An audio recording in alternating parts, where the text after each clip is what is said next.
नमस्कार दोस्तों, मैं Ashish Mishra am online classes से आप लोगों के बीच में पुनः उपस्थित हूँ। आज की कक्षा में हम सामान्य ज्ञान से जुड़े हुए पर्यावरण एवं मानव अधिकार के प्रश्नों की श्रृंखला की ओर बढ़ते हैं।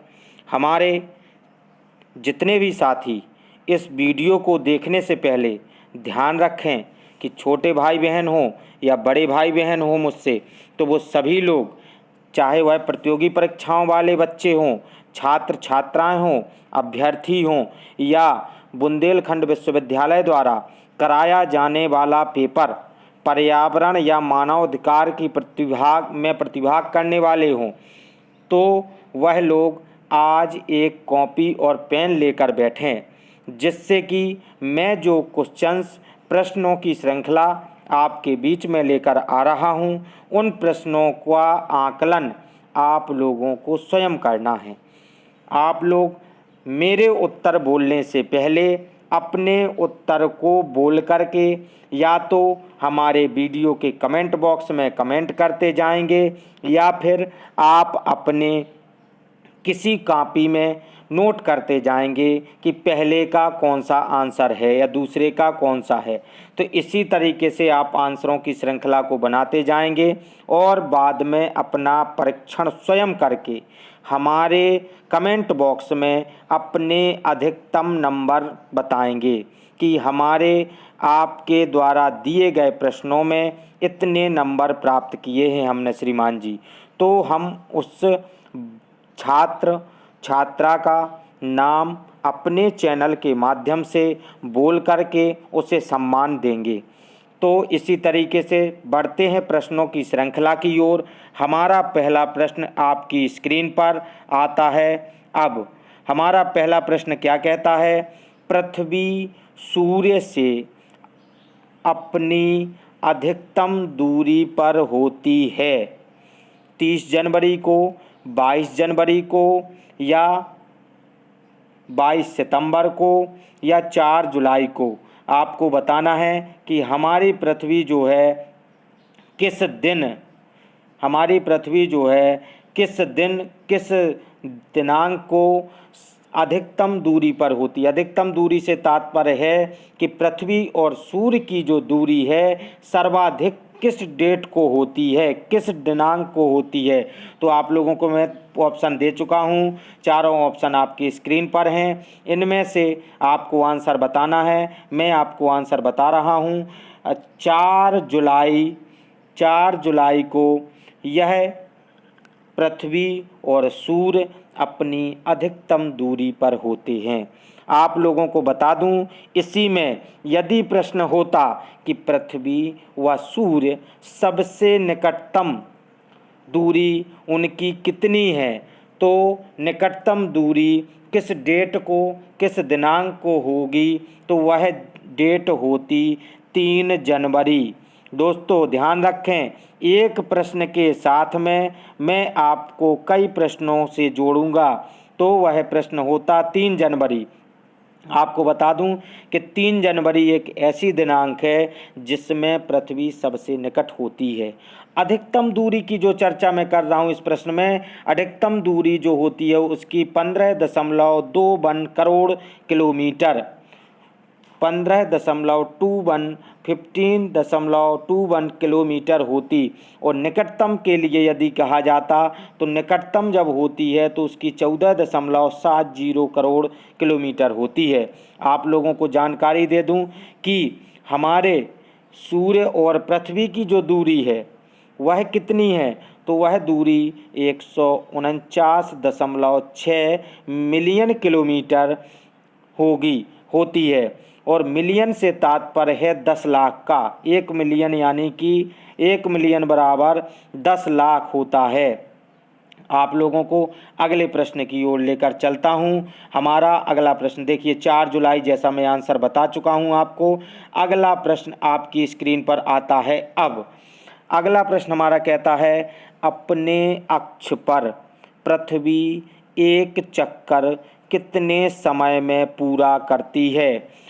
अपने अक्ष पर पृथ्वी एक चक्कर कितने समय में पूरा करती है दोस्तों? 24 घंटे में, 24 घंटे 56 मिनट 4 सेकंड में, 23 घंटे 56 मिनट 4 सेकंड में, या 23 घंटे 30 मिनट में, या 23 घंटे 10 मिनट 2 सेकंड में। तो दोस्तों आप लोगों को बताना है इसका आंसर। चलिए मैं इसका आंसर बता रहा हूँ। 23 घंटे 56 मिनट 4 सेकंड में हमारी पृथ्वी अपने अक्ष का चक्कर लगाती है। अपने अक्ष पर घूमना पृथ्वी का परिक्रमण कहलाता है। आप लोगों को बता दूं, कई बार यह आ जाता है कि पृथ्वी का परिक्रमण काल क्या है, तो आप लोग भटके ना। जिसको पृथ्वी अपने अक्ष पर घूमती है उसको परिक्रमण काल भी कहा जाता है। आपको दोस्तों बता दूं कि परिभ्रमण काल कहलाता है यह जो, और परिक्रमण काल जो है, परिक्रमण काल यह परिभ्रमण है। दोस्तों आपको बता दूं, यह जो 23 मिनट 23 घंटे 56 मिनट 4 सेकेंड है, यह परिभ्रमण कहलाता है, क्योंकि वह अपने ही अक्ष पर घूम रही है, तो उसे परिभ्रमण कहेंगे। जबकि यदि पृथ्वी सूर्य की परिक्रमा यानी सूर्य के इर्द गिर्द परिक्रमा करती है तो उसको परिक्रमण कहते हैं दोस्तों।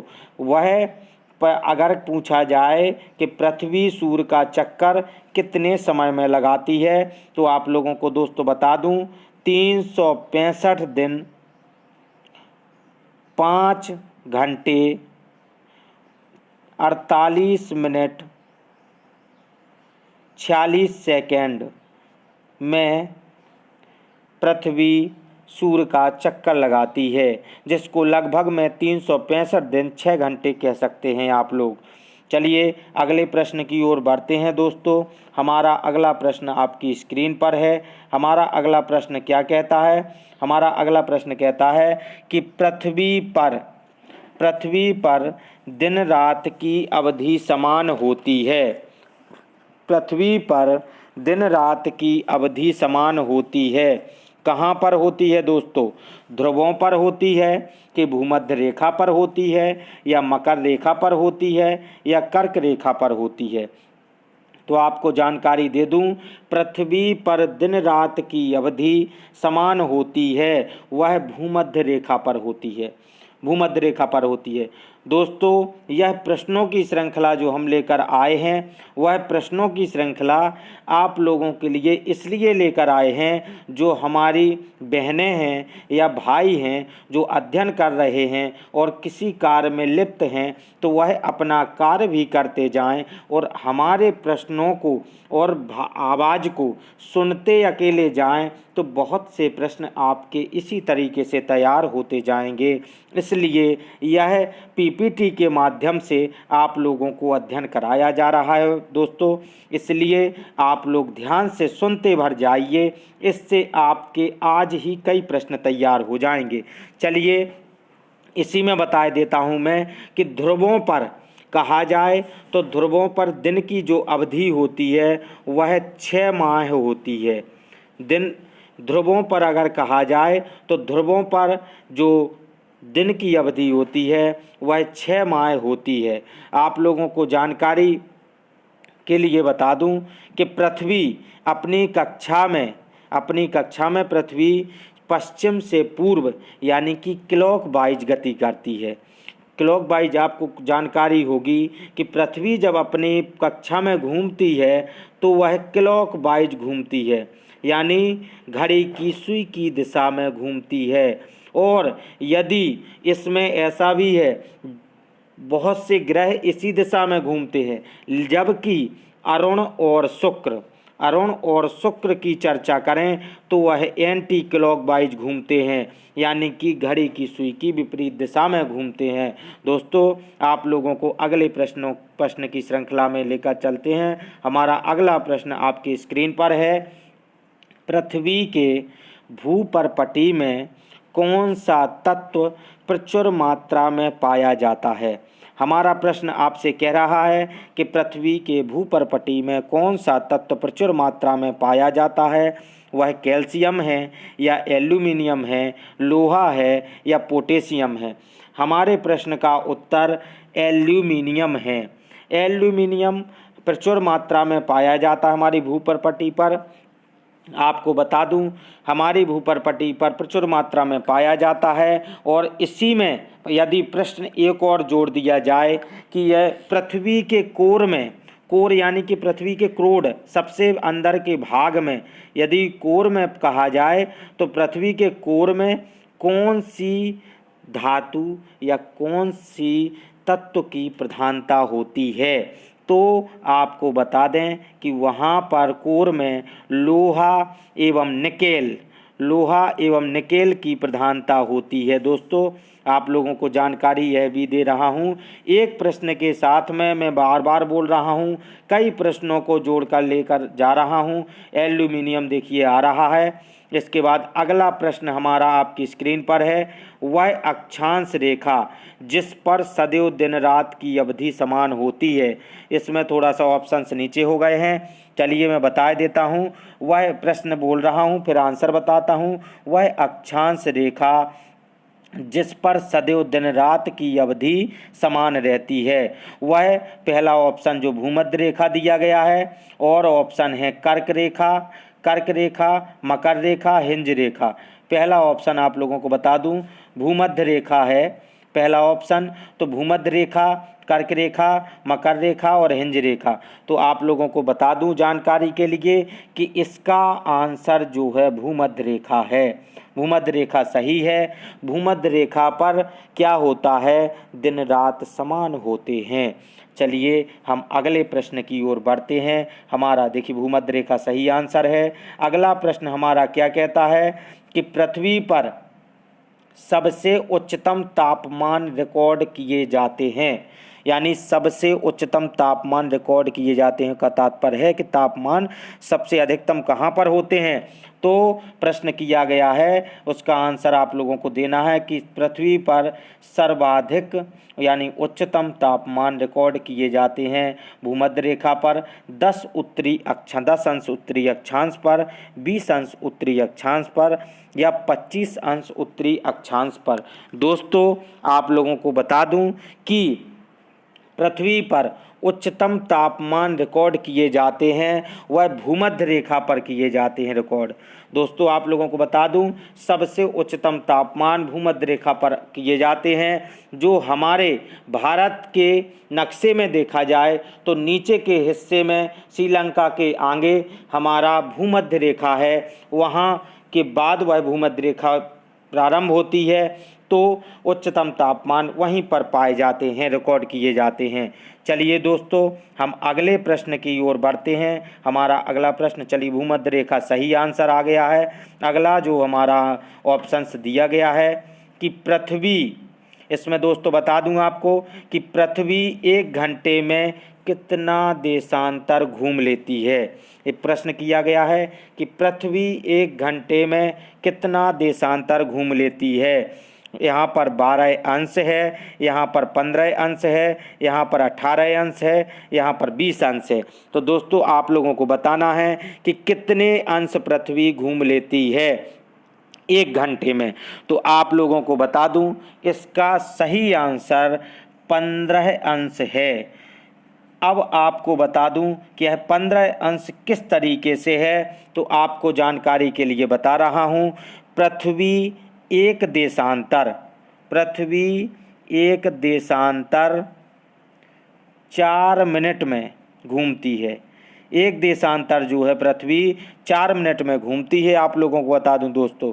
तो इसलिए आप अनुमान लगा सकते हैं कि 1 घंटे में 60 मिनट होते हैं, तो 60 मिनट में कितने देशांतर घूमेगी। 60 मिनट में आप 4 का भाग देंगे तो पाएंगे कि 15 अंश ही आएगा। इसी तरीके से हमारा 15 अंश आंसर सही है।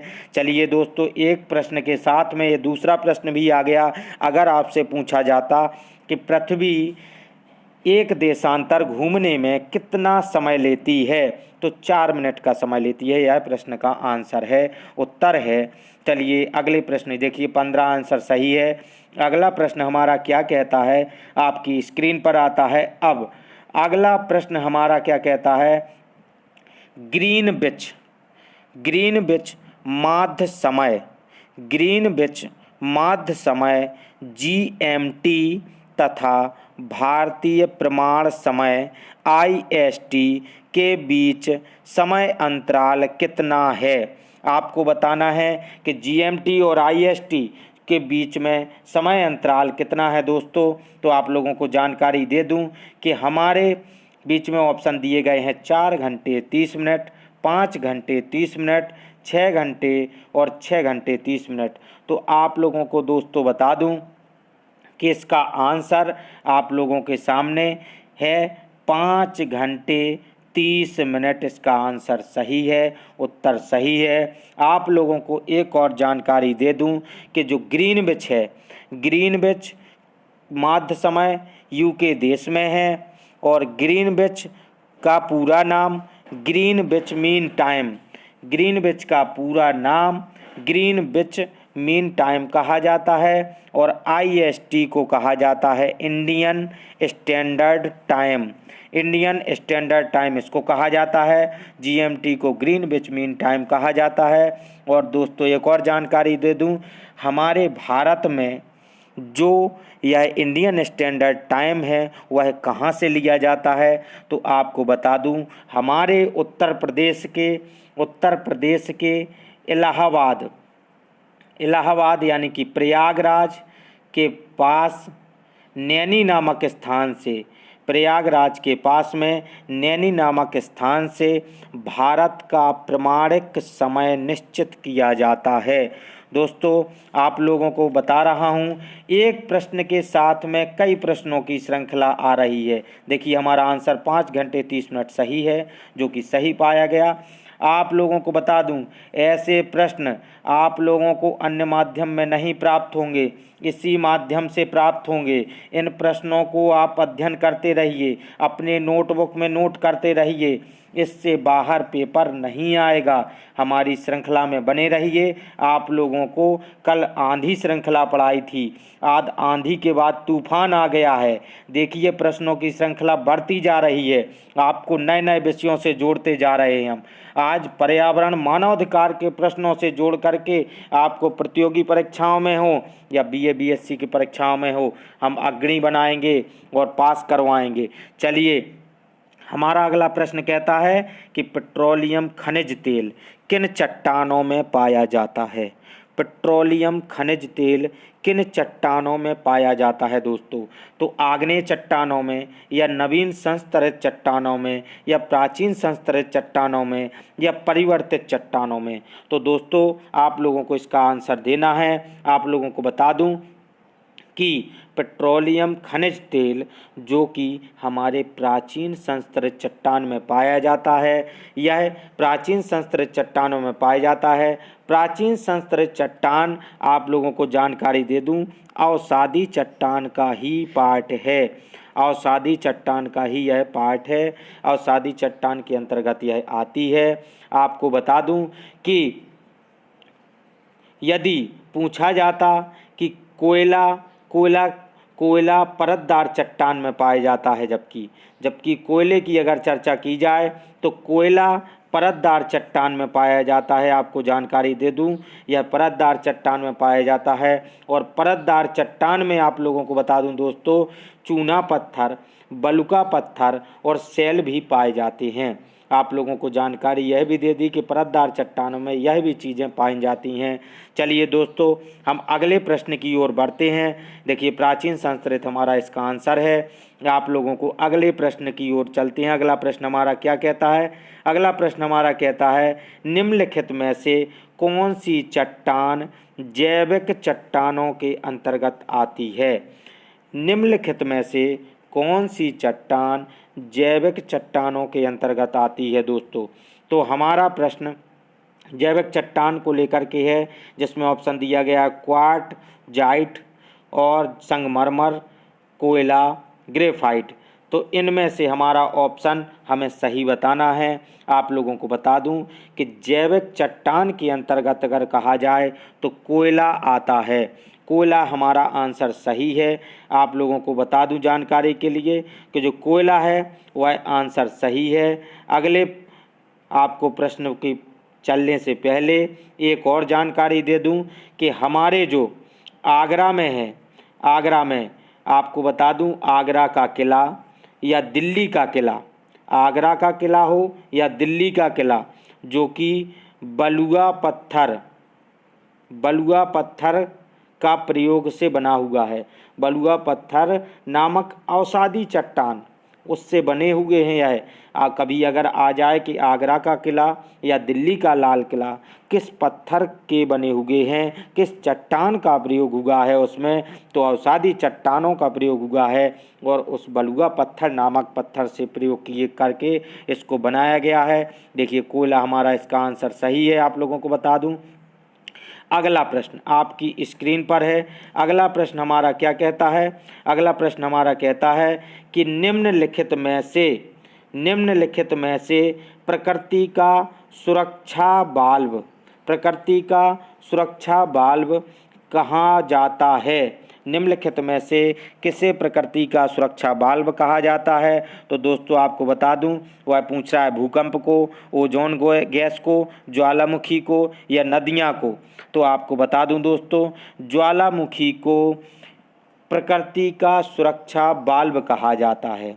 ज्वालामुखी को प्रकृति का सुरक्षा बाल्ब कहा जाता है। आप लोगों को बता दूं दोस्तों कि ज्वालामुखी में कुछ प्रकार के ज्वालामुखी होते हैं, मृत ज्वालामुखी, जागृत ज्वालामुखी या प्रसुप्त सुषुप्त ज्वालामुखी। तो आपको बता दूं हमारे मृत ज्वालामुखी किलिमंजारो जैसे उदाहरण हैं जो तंजानिया देश के अफ्रीका महाद्वीप में स्थित है, और स्ट्राम्बोली जो एक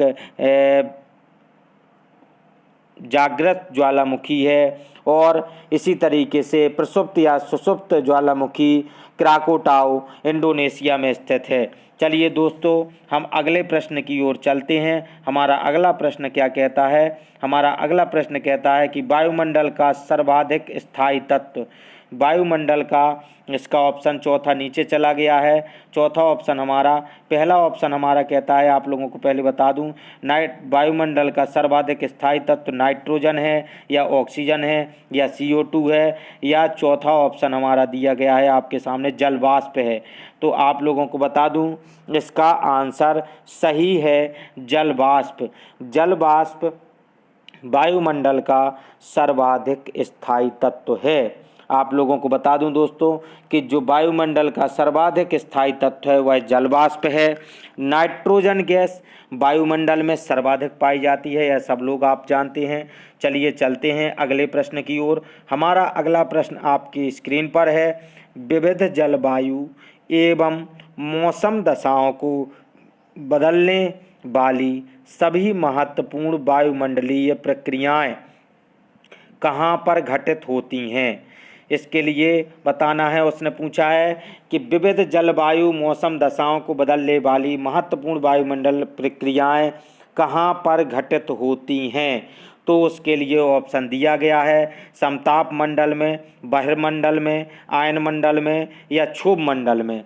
तो दोस्तों आपको बता दूं यह सारी प्रक्रियाएं चाहे जलवायु की हों या मौसम की हों, यह हमारी क्षोभ मंडल में होती हैं। यह सारी प्रक्रियाएं घटित क्षोभ मंडल में होती हैं। आपको बता दूं क्षोभ मंडल धरातल से 18 किलोमीटर की ऊंचाई पर होती है। क्षोभ मंडल जो है हमारे धरातल जमीन से 18 किलोमीटर की दूरी पर होता है, और इसी क्षोभ मंडल में दोस्तों आपको बता दूं मेघ की गर्जना भी इसी में होती है। मेघ गर्जन भी इसी में होती है दोस्तों।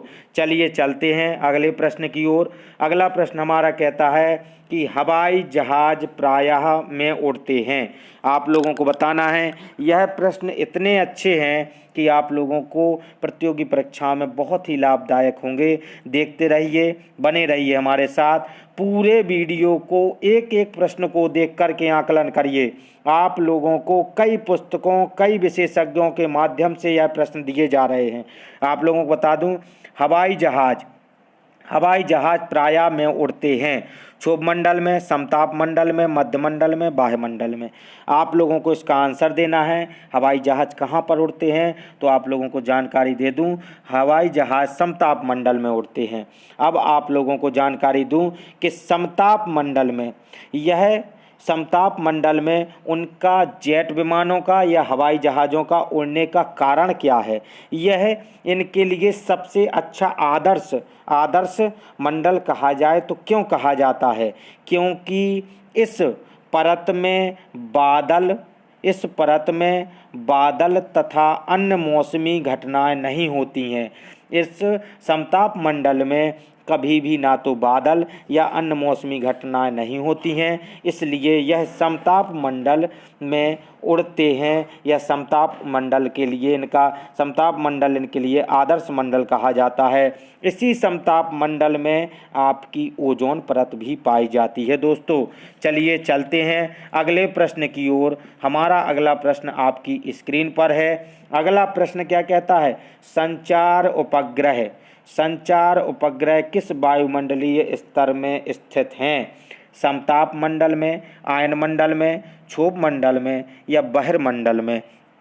तो दोस्तों आपको बता दूं, संचार उपग्रह किस वायुमंडलीय स्तर में उपस्थित है, तो आप लोगों को बता दूं, यह आयन मंडल में संचार उपग्रहों को स्थापित किया जाता है, जिनके माध्यम से हम अपनी बात एक दूसरे तक पहुंचा पाते हैं।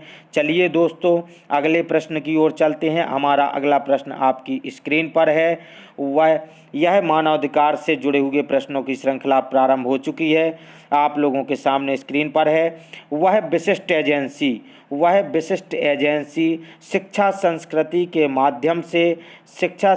के माध्यम से शांति और सुरक्षा के लिए कार्य करती है, उस को क्या कहते हैं। वह कौन सी संस्था है, कौन सी एजेंसी है। उसे यूनिसेफ कहा जाता है। आपको बताना है कि वह यूनिसेफ है या यूनेस्को है या UNHCR है या UN कमीशन है। तो आप लोगों को आंसर दिख गया है, क्योंकि आंसर बड़ा करते समय आंसर दिख गया है, जिसका आंसर सही है यूनेस्को। इसका आंसर सही है। आप लोगों को बता दूं दोस्तों, यूनेस्को इसका आंसर सही है। आप लोगों को बता दूं, यूनेस्को का पूरा नाम United Nations Educational, Scientific and Cultural Organization है, जिसका हिंदी में अनुवाद संयुक्त राष्ट्र शैक्षिक, वैज्ञानिक एवं सांस्कृतिक संगठन है।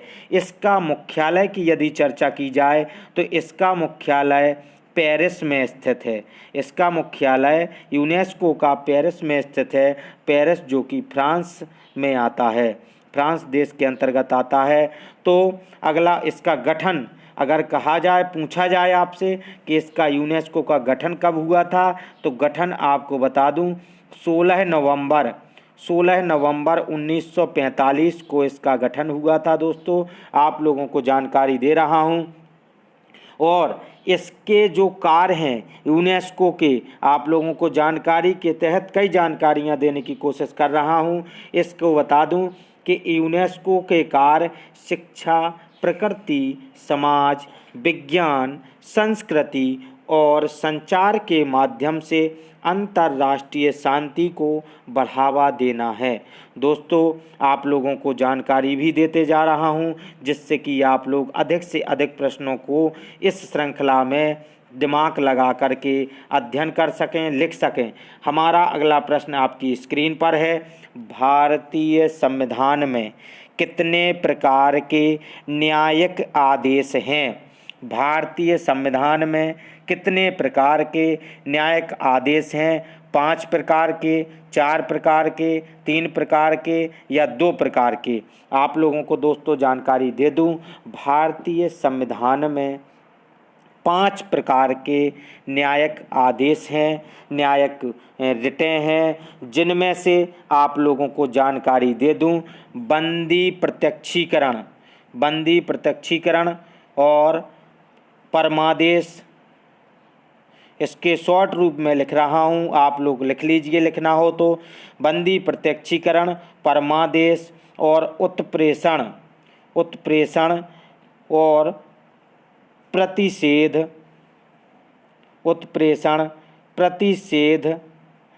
और लास्ट अंतिम आता है अधिकार प्रेक्षा।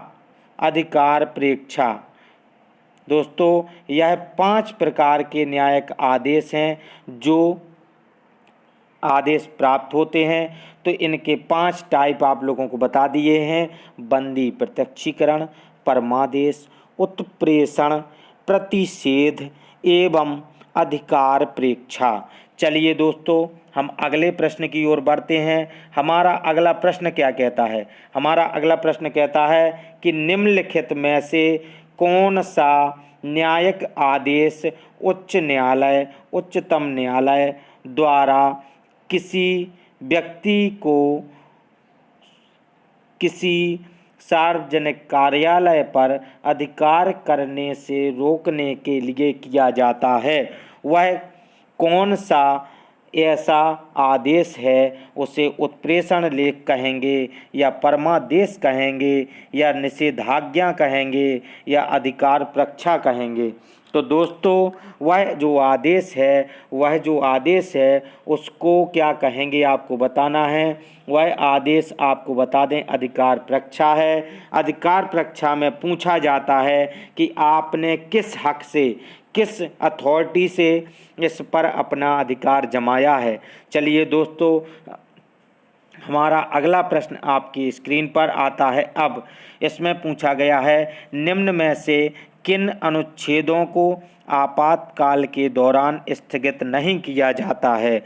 निम्न में से किन अनुच्छेदों को आपातकाल के दौरान स्थगित नहीं किया जाता है? वह कौन से अनुच्छेद हैं, कौन से हमारे अधिकार हैं जो सरकार नहीं छीन सकती है आपातकाल के दौरान? दोस्तों, पूछा गया है अनुच्छेद 18 या 19 ऐसे अधिकार हैं, अनुच्छेद 20 या 21 ऐसे अधिकार हैं, अनुच्छेद 22 व 23 ऐसे अधिकार हैं, या अनुच्छेद 24 या 25 ऐसे अधिकार हैं। तो आप लोगों को बता दूं दोस्तों, इसका उत्तर हमारा दूसरा अनुच्छेद 20 और 21 हैं। आप लोगों को बता दूं, अनुच्छेद 20 में अपराधों के लिए दोष सिद्ध की से संरक्षण है और अनुच्छेद 20 में अपराधों के लिए दोष सिद्ध संरक्षण है। और अनुच्छेद 21 में आपको बता दूं तो अनुच्छेद 21 में आपको जीवन तथा व्यक्तिगत स्वतंत्रता का संरक्षण है। आप लोगों को बता दूं दोस्तों, हम अगले प्रश्न की ओर चलते हैं। देखिए, उत्तर भी हमारा 20 और 21 सही है। अगला प्रश्न हमारा कहता है अगला प्रश्न जो कि हमारा अंतिम प्रश्न है दोस्तों, आप लोगों के सामने अंतिम प्रश्न आपकी स्क्रीन पर है, जिसमें पूछा गया है छुआछूत शब्द भारतीय संविधान के किस अनुच्छेद में वर्णित है? अनुच्छेद 20 में, अनुच्छेद 16 में, अनुच्छेद 17 में और अनुच्छेद 18 में। आप लोगों को जवाब देना है कि कौन से में छुआछूत नामक एक कहा जाए तो एक प्रथा थी जो कि ख़त्म की गई, वह किस अनुच्छेद के तहत ख़त्म की गई?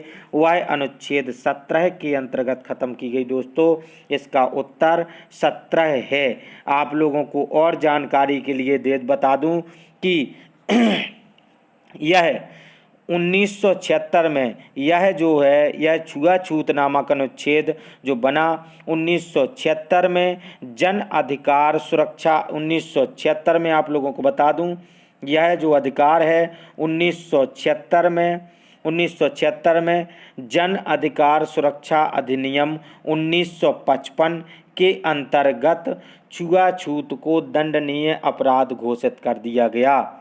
इसके तहत अगर कोई छुआछूत मानता है या छुआछूत के प्रति कोई दुर्व्यवहार करता है तो उसको 6 माह की कारावास 6 माह का कारावास और 500 रुपये का आर्थिक दंड देना पड़ेगा, लगाया जा सकता है। आप लोगों को दोस्तों बता दूं कि इसी तरीके से कानून अनुच्छेद 14 अनुच्छेद दोनों इसमें जो बताया है मैंने कि 6 माह का कारावास और 500 रुपये का दंड अथवा दोनों शामिल हो सकते हैं, वो विशेष परिस्थिति के लिए बताए गए हैं। आप लोगों को बता दूं दोस्तों, अनुच्छेद 14 जो है, अनुच्छेद 14 की यदि चर्चा करें तो अनुच्छेद 14 जो कहा जाता है वह कानून के समक्ष समानता का अधिकार है यह। और 15वां यदि पूछा जाए आप लोगों को, क्योंकि ऐसे प्रश्न अधिकतर आते रहते हैं, उनको मैं बता रहा हूँ।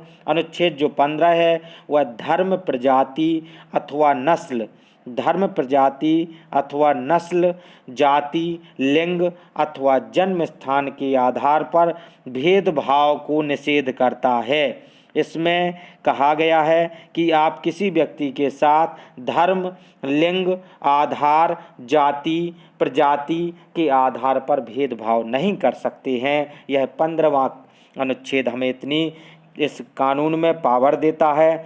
और जो 20 इसमें अनुच्छेद बताया गया है वह 20 अनुच्छेद अपराधों के लिए दोष सिद्ध का से संरक्षण देता है।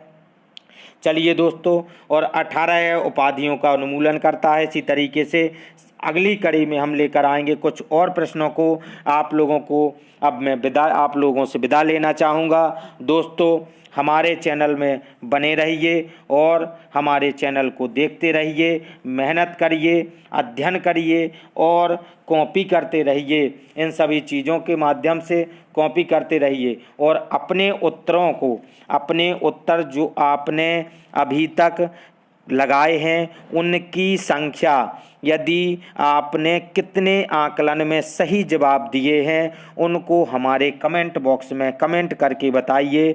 हम अगली कक्षा में आप लोगों का नाम ससम्मान लेंगे और आप लोगों को सम्मानित करेंगे। अब हमारे में हम आपसे आशा करते हैं। धन्यवाद भाइयों बहनों। आशा करता हूं कि आपको मेरा वीडियो पसंद आया होगा, हमारी मेहनत आपको अच्छी लगी होगी। इसलिए बने रहिए हमारे साथ। हमारे चैनल को सब्सक्राइब करिए, लाइक करिए, बेल आइकन को दबाएं, जिससे कि हमारे नोटिफिकेशंस आप तक पहुंचते रहें। धन्यवाद दोस्तों। एम ऑनलाइन क्लासेस परिवार आपके लिए तत्पर है।